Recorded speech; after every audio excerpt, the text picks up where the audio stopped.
Bienvenidos todos una vez más a Mercados a Fondo. En esta nueva oportunidad estamos conversando con Federico Furiase, economista, director de la consultora EcoGo y también profesor de la maestría en finanzas en la Universidad Torcuato Itela. Fede, querido, ¿cómo andás? Qué gusto saludarte. Placer, Juli, ¿cómo estás? Muy bien, muy bien. Bueno, quería poder encarar un poco la charla. Por un lado, tuvimos ayer el dato de inflación, 2.2, y un poco tiene que ver en esto que quiero conversar con vos, el tema de la impresión de dinero que está llevando adelante el Banco Central, así como todos los bancos centrales del mundo, pero en particular el Central ya imprimió 1.2, 1.3 billón pesos. Entonces, bueno, ¿cómo ves la dinámica monetaria en este contexto? Más que nada pensando en una potencial aceleración inflacionaria a futuro, ¿sí o no? ¿Vos cómo lo ves? Bueno, es clave, ¿no? Porque lo que estamos viendo es un aumento del desequilibrio monetario, ¿no? Cuando uno mira lo que está pasando con la base monetaria más las LELIQs, los pasivos remunerados del Banco Central, en relación a la reserva bruta del Banco Central, esa relación viene subiendo sistemáticamente desde agosto del año pasado. En agosto del año pasado era 70% de las reservas brutas, la base monetaria y los pasivos remunerados del Banco Central al tipo de cambio oficial, y hoy ese número está en zona de 150% de las reservas. Es decir, estamos teniendo un desequilibrio monetario, producto del agujero fiscal que deja la cuarentena, donde por un lado el Banco Central emite para darle al Tesoro, pero después el Central coloca, eh, digamos, LELIQs para retirar ese excedente monetario y pases pasivos, con lo cual está aumentando el pasivo del Banco Central en relación a la reserva porque no se está acumulando reservas, y eso marca un riesgo inflacionario y cambiario muy, muy importante. ¿Qué está pasando? En la cuarentena, la velocidad de circulación del dinero cae, producto de la cuarentena.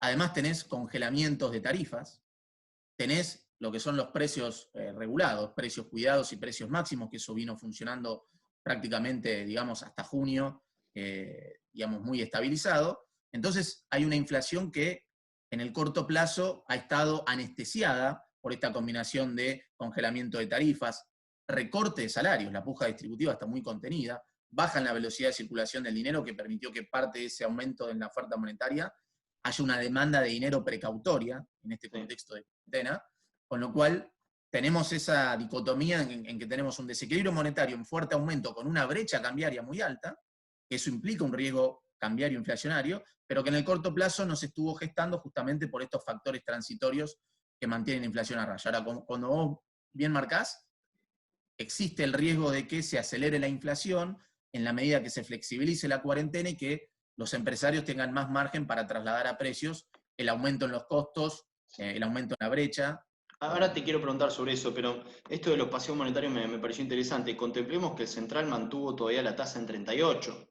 Si eventualmente la tenga que subir para aspirar un poco más, dado, digamos, cuando se reabra la economía, o tenga que tomar alguna decisión respecto de tasa, esos pasivos remunerados sumados a la absorción de más pesos van a ir increyendo. Exactamente, ese es el punto, ¿no? Por eso es importante que el gobierno empiece a solucionar la deuda, dé una señal de consistencia fiscal para que sea más barato esterilizar ese excedente de pesos en términos de tasa de interés. Es verdad que la parte positiva de ese aumento en el stock es que la tasa ha venido bajando, digamos desde agosto-septiembre para acá, la tasa de interés, pero el Banco Central se fue de rosca en un momento, mediados de marzo, principios de abril, y después tuvo que retroceder y volver a subir las tasas porque se le empezó a filtrar esa presión en la brecha cambiaria. Sí. Entonces ese es un punto relevante, pero claramente ahí hay un desequilibrio monetario que está aumentando, con un Banco Central que está volviendo a perder reservas en el margen, entonces es un deterioro interesante en el balance del Banco Central. Lo que pasa es que arrancó con margen el Banco Central, porque venía de una licuación, venía de una base monetaria y agregados monetarios muy bajos en Pero se septiembre. perdió todo. Exactamente, tenían Ahora, colchón y ahora se están comiendo ese colchón, obviamente. Ahora, ¿por qué el riesgo está en cuando se abra la economía? O sea, cuando se termine esta cuarentena o se vuelva a un nivel de actividad un poco más elevado. ¿Por qué todos los economistas alertan a ese momento como el crucial en relación a la aceleración inflacionaria? Bueno, miralo por el lado de la teoría cuantitativa del dinero, ¿no? Donde está el aumento en la oferta monetaria, se traslada a precios, suponiendo que la velocidad de circulación del dinero está constante y el crecimiento también. Lo que pasa es que durante la cuarentena, la velocidad de circulación del dinero se desplomó. Entonces, digamos, eso habilita que parte de la oferta monetaria haya sido canalizada a la demanda de dinero precautoria, y en la medida que se empieza a flexibilizar, ahí, y aumente la velocidad de circulación del dinero, bueno, la emisión monetaria que viene creciendo aceleradamente, ahí empieza a haber riesgo de que se traslade más rápido a inflación y a brecha, aún con estos niveles de controles que estamos teniendo cambiarios, ¿no? Entonces, y por otro lado, en la medida que se flexibilice la cuarentena y la economía empiece a mejorar, los empresarios van a tener más margen para trasladar a precios el aumento en los costos. Sí. Se van a ir destrabando lista de precios cuidados y precios máximos a medida que se salga de la cuarentena. Con lo cual también hay factores, la puja distributiva puede empezar a traccionar, que por ahora está muy dormida. Entonces también hay factores de precios relativos que juegan. Hay que ver qué pasa con el congelamiento de tarifa. Bueno, sabemos que este año está frisado, pero hay que ver qué pasa el año que viene, que bueno, que además es un año electoral. Pero ese es el riesgo, ¿no? Donde se flexibiliza la cuarentena, te sube la velocidad de circulación del dinero, empresarios tienen más margen para trasladar a precios, con lo cual ahí el desequilibrio monetario puede rápidamente activar expectativas, brecha cambiaria, si el gobierno no hace los deberes en términos de un programa macro consistente, si no negocia exitosamente la deuda. Hablando de esto en términos de inversiones, toma entonces... Perdón, y resuelve un acuerdo con el fondo. Claro. Entonces te decía, ¿no? Digamos, tomando esto desde la perspectiva de las inversiones, toma más protagonismo entonces la idea de tener cierta cobertura contra la inflación o algún activo que te rinda positivo en términos reales. Todavía alguno que otro hay y son los bonos que ajustan por ser. De hecho, el gobierno esta semana está dentro de un canje de bonos ley local en dólares, y tratar de canjearlos por bonos ser. ¿Cómo ves esta curva, la normalización que tuvo en todo este periodo, ¿no? Con subas de 100, 120%, tasas reales que pasaron del 40 al 4, 3%, y en la parte corta, y 10, 9% en la parte larga? ¿Cómo ves la curva ser en este contexto ante los riesgos de una aceleración inflacionaria en la segunda parte del año y probablemente el año que viene? Bueno, lo que estuvo pasando abril, mayo y junio, cuando uno mira la dinámica del dólar, la tasa de interés y la inflación, es que el dólar en el margen le ganó a la inflación, el dólar en realidad le ganó a la tasa de interés y la tasa de interés le ganó a la inflación. Eso es lo que pasó con estas tres variables principales para tener en cuenta en el mercado financiero local, lo que fue abril, mayo y junio. Durante la cuarentena, el gobierno deslizó el dólar por arriba de la tasa de interés y la tasa de interés en el margen por arriba de la inflación, en este contexto donde la inflación estuvo muy anestesiada. Y eso fue una señal en términos de tipo de cambio real donde el gobierno ganó aire. Sí. No perdió un colchón de tipo de cambio real en estos últimos meses, y eso es importante, porque se puede ganar colchón para cuando se acelere la inflación. Ahora, claramente, como hay un riesgo de aceleración de la inflación hacia adelante, la curva SER, con el rendimiento que está, digamos, estás en SER más 5, SER más 6, lo que está rindiendo la curva aproximadamente, ofrece, digamos, cierto rendimiento atractivo a los precios de hoy. Además te deja cierta semicobertura cambiaria por el alto traslado a precios que tiene la Argentina del dólar a la inflación. Está bien que también está habiendo mucha demanda de dólar link, ¿no? Justamente por este contexto de brecha cambiaria, donde buena parte del mercado ve que el dólar oficial en algún momento va a tender a la brecha. Con lo cual, son las alternativas que hoy tienen los pesos, van por ese lado. Ahora, los pesos, digamos, esa atracción que está teniendo, o lo que vos mencionás, la reconstrucción de la curva de pesos es un punto clave que tiene que tener en cuenta el gobierno. ¿Para qué? Para empezar a financiar parte del déficit fiscal en el mercado local y no seguir presionando a la emisión monetaria. Claro. Para eso hay que seguir reconstruyendo la curva de pesos con señales claras, es decir, tasa real positiva contra la inflación, que el tipo de cambio y la tasa de interés vayan, digamos, coordinados, el movimiento de la tasa de interés y el tipo de cambio, que el gobierno pueda tener una resolución exitosa en el frente de la deuda para bajar la brecha cambiaria y eso darle combustible a la reconstrucción de la curva de pesos, y que en algún momento te permita no solamente roloviar los vencimientos, sino que también te permita abastecer parte del déficit fiscal. Pero bueno, para todo eso el gobierno tiene que dar negociación de la deuda, un programa macro consistente hacia adelante, qué va a pasar con el déficit fiscal luego de la cuarentena, y un acuerdo con el fondo. Ahora, esto que vos mencionás no solo es importante para lo que es la deuda en pesos y el mercado local, sino para lo que es la deuda en dólares, ¿no? Mucho se habla de si Argentina, con una resolución de la deuda, zanjando el default, podría rendir 10, 12 o debajo de 10 incluso. ¿Qué hay que hacer para ir debajo de 10? ¿Qué hay que hacer para ir a 10 y qué hay que hacer para ir debajo de 10? Claro, ese es un punto importante, ¿no? Porque hoy todos estamos evaluando la oferta de Guzmán, esa que vale 53,5 en la última propuesta, con una exit yield de 10%, con una tasa de descuento teórica del 10%. Pero hoy los bonos están en zona de 40 y pico, 40, con lo cual, para que los bonos nuevos de Guzmán rindan eso, el mercado está más cerca de una tasa de descuento en la zona del 13%.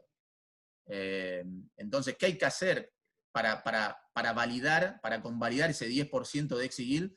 Bueno, el gobierno tiene que hacer algo más que tener una negociación exitosa de la deuda. Yo creo que tiene que trabajar en un programa macroeconómico consistente hacia adelante, en lo fiscal y en lo monetario. Tiene que dar alguna señal de que el déficit fiscal, que este año puede terminar en 7, 8 puntos del producto de la cuarentena, que deja una caída procíclica de la recaudación y una caída contracíclica del gasto, entonces, y un aumento contracíclico del gasto, perdón, entonces explota el déficit fiscal como todas las economías, tiene que dar una señal de que ese déficit el año que viene tiene que bajar.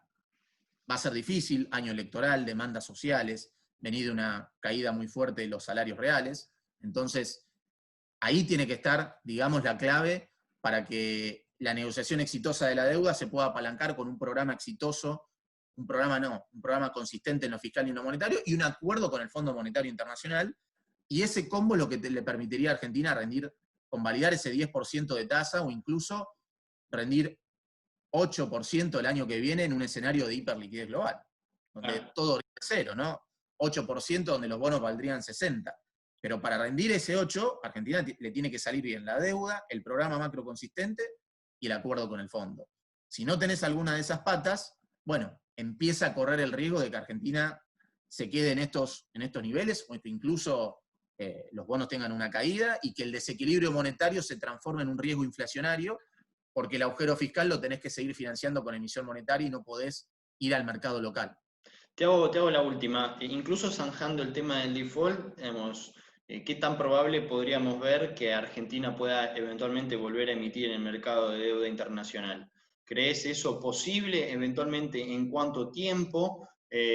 Naturalmente tendríamos que ya estar encaminados en ese proceso de reconstrucción macroeconómica para que Argentina pueda por lo menos financiarse debajo del 10, si no, no le sería redituable, ¿no? Entonces, ¿qué tan probable lo ves? Te estoy preguntando esto y en relación también a qué tan probable ves que haya un programa macroeconómico consistente que nos permita ir a poder emitir nueva deuda, pero también a rendir debajo de 10%. Bueno, entre las tres condiciones que tiene que hacer Argentina para rendir debajo del 10, negociación de la deuda, programa macro y acuerdo con el fondo, la que veo más complicada es justamente el programa fiscal consistente en 2021, que es año electoral. Esa es donde veo la condición más complicada.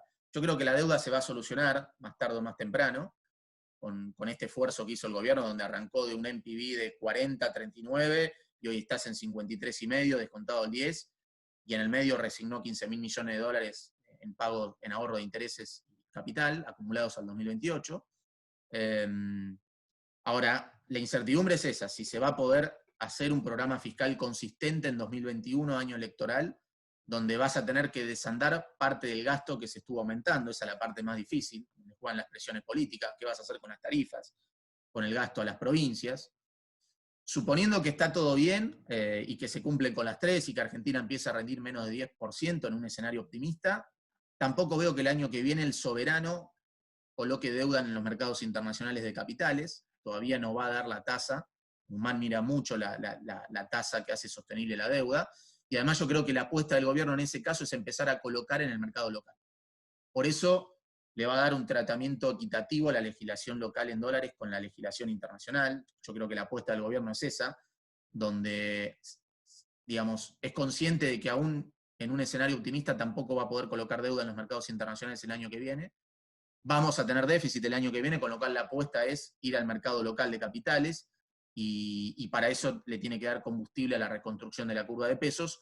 Por eso el tramo del canje de la legislación local en dólares, además de ser equitativo con la legislación internacional, va a tener una opción probablemente atractiva para una especificación, ¿no? Como viene haciendo con las letes en dólares. Exactamente. Me parece que eso es un guiño importante que el gobierno lo dio con Pinco, ¿no? Sí. Cuando esa salida al TJ20, donde le da bonos en pesos, pero para que en agosto pueda salir. suscribir esos bonos a los bonos en dólares, que eran bonos en dólares que van a ser idénticos a lo que se van a entregar en el tramo del canje de legislación local. Bueno, Fede, la verdad, un gustazo, la verdad, poder hablar con vos, conocer un poco tu visión de la actualidad macroeconómica, monetaria, inflacionaria, así que bueno, veremos cómo sigue la dinámica de estas variables hacia adelante. Muchísimas gracias. Bueno, Juli, un placer como siempre y a disposición. Abrazo grande. Bueno, y ustedes del otro lado también, que nos siguen, gracias por seguirnos, entonces será hasta la próxima.